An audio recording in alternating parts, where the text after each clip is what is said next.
There's a spot on almost every chart that most traders look straight through.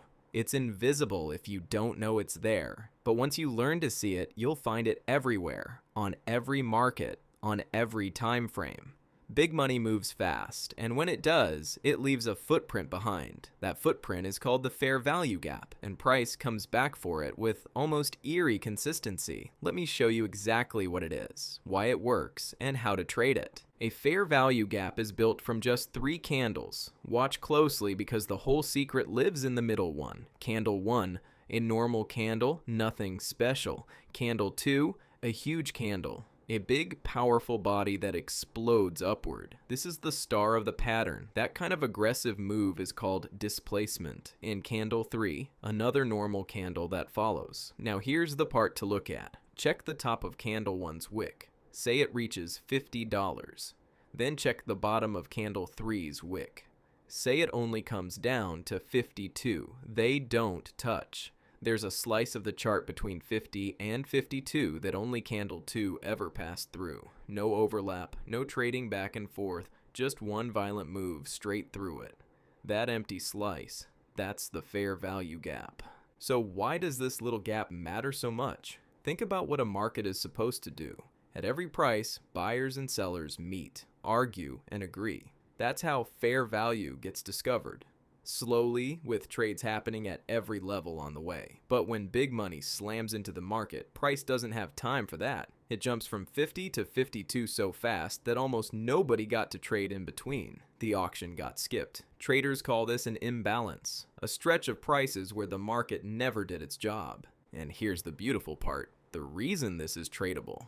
Markets don't like leaving business unfinished. Sooner or later, price tends to come back to that skipped zone, trade through it calmly, and fill in the missing auction. Traders say the gap gets filled or rebalanced, which means that little box on your chart isn't just a curiosity, it's a magnet. And better than that, when price comes back down into a bullish gap, the same big players who caused the move often defend it. So the gap acts like support. Price dips in, gets bought, and launches again. That's the whole edge. So here's how to trade it. 3 simple steps. Step 1, mark the gap and wait. Draw a box from 50 to 52, the top of candle 1 to the bottom of candle 3.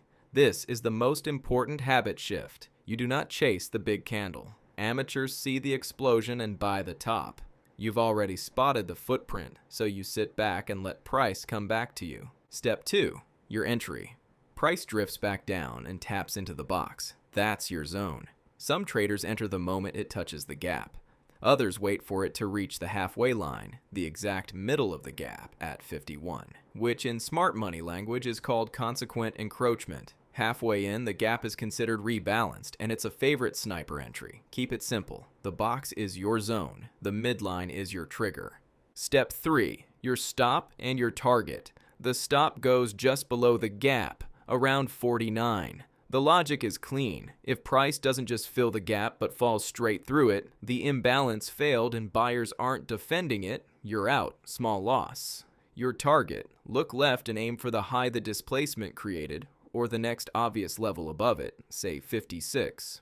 From a 51 entry with a $2 risk, that's a healthy reward for a very well-defined idea. Now, and this is what separates people who use this well from people who blow up with it, not every gap is worth trading. 4 quality filters. 1. Displacement.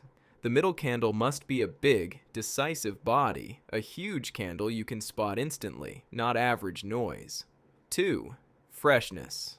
A gap works best on the first return. If price has already dipped into it 2 or 3 times, the magic is spent. 3. Time frame.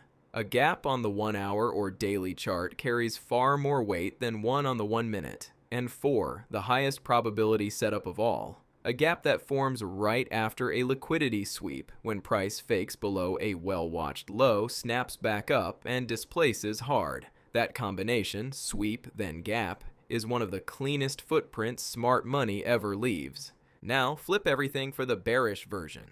A big red displacement candle smashing downward, a gap between candle 1's low and candle 3's high, and the same logic in reverse. The gap becomes resistance. You wait for price to rally back up into the box, enter there or at the midline. Stop just above the gap. Target the low below. Same footprint. Opposite direction. One last concept, and it's a powerful one. The inversion. Sometimes a gap doesn't hold. Price crashes straight through the bullish gap and closes below it. Most traders shrug and move on. But that broken gap isn't dead. It flips. A bullish gap that fails becomes a bearish zone. When price rallies back up into it from below, it now acts as resistance. It's exactly like support turning into resistance, just with gaps. So a failed fair value gap isn't a wasted drawing. It's your next trade idea, pointed the other way. Quick reminder, this is education, not financial advice. Always do your own research. So there it is, the fair value gap. 3 candles, 1 violent move, and an empty slice of chart the market wants to revisit. Spot the footprint and you'll never look at a big candle the same way again.